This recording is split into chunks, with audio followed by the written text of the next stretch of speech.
নমস্কার বন্ধুরা, আমি অনিন্দিতা আর পরিযায়ী অনিন্দিতায় আপনাদের সকলকে স্বাগত জানাই। আজ আমি যাচ্ছি পাওয়াগড়। আর বিশ্বাস করো, এই রাস্তা একদম ছবির মতো সুন্দর। এখানে গাড়ি চালানো মানেই একটার পর একটা চমক।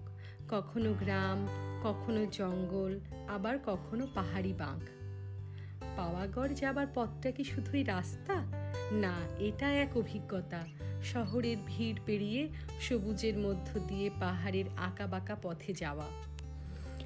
গুজরাটের পঞ্চমহল জেলায় অবস্থিত পাওয়াগড় শুধু একটা পাহাড় নয়, এটা ইতিহাস, ভক্তি আর প্রাকৃতিক সৌন্দর্যের অনন্য মেলবন্ধন। পাওয়াগড় পৌঁছাতে প্রথমে আসতে হবে চাম্পানিতে, যা বরোদরা থেকে প্রায় 50 কিলোমিটার দূরে অবস্থিত। পাহাড়ের চূড়ায় রয়েছে মা কালিকা মাতার মন্দির, যা হিন্দুদের 51 শক্তিপীঠের একটি। হাজার বছরেরও বেশি সময় ধরে ভক্তরা এখানে আসছেন আশীর্বাদ নিতে। বিশ্বাস অনুযায়ী এখানে দেবীর পায়ের আঙুল পড়েছিল।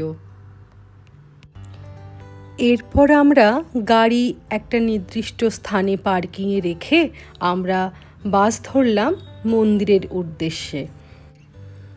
পাহাড়ের উচ্চতা প্রায় 800 মিটার, আর ওপরে ওঠার জন্য আছে দুটো পথ, একটা হাঁটা পথ আর একটা হচ্ছে রোপওয়ে।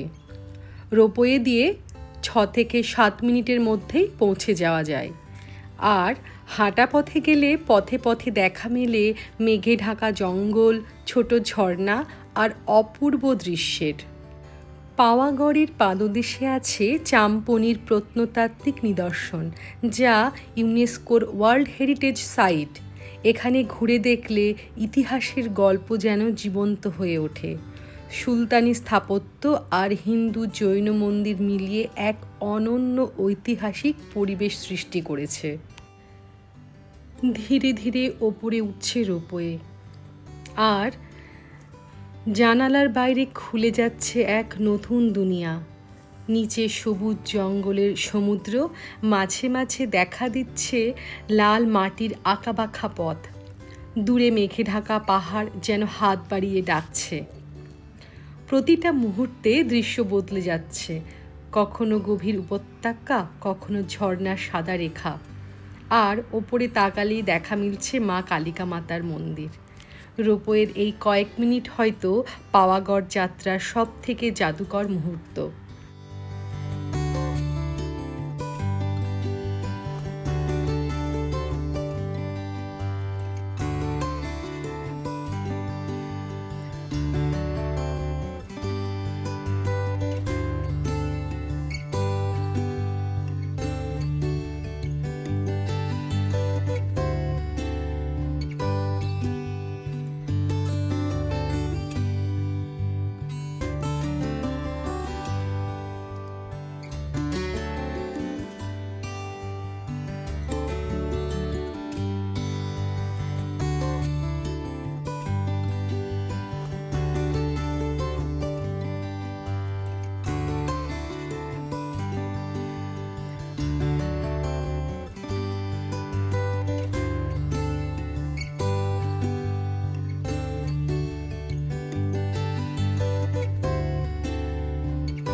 পাওয়াগড়ে মা কালিকা মাতার মন্দিরে উঠতে গেলে প্রায় 1800 থেকে 1900 সিঁড়ি রয়েছে।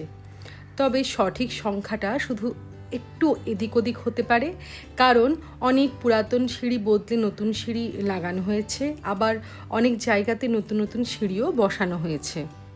পথটা শুরু হয় বিশ্বাস আর ভক্তি দিয়ে। প্রতিটি ধাপ যেন এক একটা প্রার্থনা, প্রতিটি নিঃশ্বাসে এক একটা মন্ত্র। রাস্তার ধারে ছোট ছোট ফুলের দোকান, ধূপের গন্ধে ভরে আছে বাতাস। মাঝে মাঝে শোনা যাচ্ছে ঘণ্টার ধ্বনি আর ভক্তদের জয়ধ্বনি, জয় মা কালিকা, জয় মা।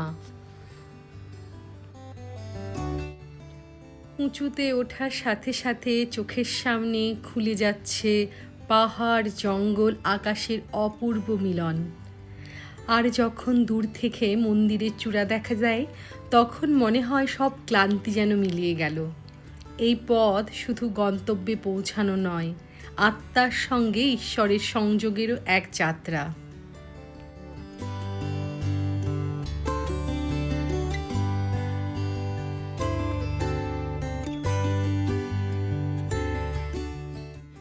দীর্ঘ পথ পেরিয়ে অবশেষে পৌঁছে গেছি মা কালিকা মাতার চরণে। পাথরের সিঁড়ি আর প্রাচীন দেওয়ালে এখনও লেগে আছে ইতিহাসের ছোঁয়া। কি এক অপূর্ব দৃশ্য!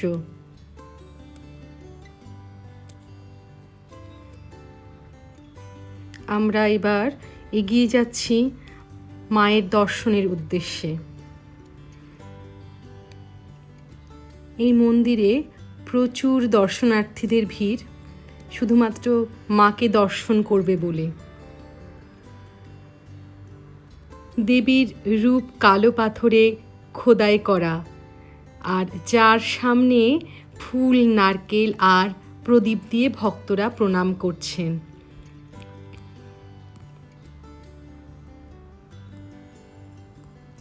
মা কালিকা মাতার দর্শন শেষে মনটা যেন এক অদ্ভুত শান্তিতে ভরে গেছে। খুব ভালোভাবে মায়ের দর্শন করতে পেরে নিজেকে ধন্য বলে মনে হচ্ছে। মা কালিকা মাতার দর্শন শেষে মনটা যেন এক অদ্ভুত শান্তিতে ভরে গেছে। এই পাহাড়ি পথে আসার ক্লান্তি, ভিড়ের কোলাহল সব যেন মিলিয়ে গেল মায়ের চরণে। মায়ের দর্শন শেষে পাওয়াগড় ছাড়ছি, কিন্তু মায়ের স্মৃতি আর আশীর্বাদ চিরদিন সাথে থাকবে। জয় মা কালী। বন্ধুরা, আমার এই ভিডিওটি যদি আপনাদের ভালো লেগে থাকে অবশ্যই কমেন্টে জানাবেন, আর তার সাথে একটা লাইক আর সাবস্ক্রাইব অবশ্যই আমার চ্যানেলটিকে করবেন। সবাই ভালো থাকবেন। দেখা হবে আগামী একটা নতুন ভিডিওতে।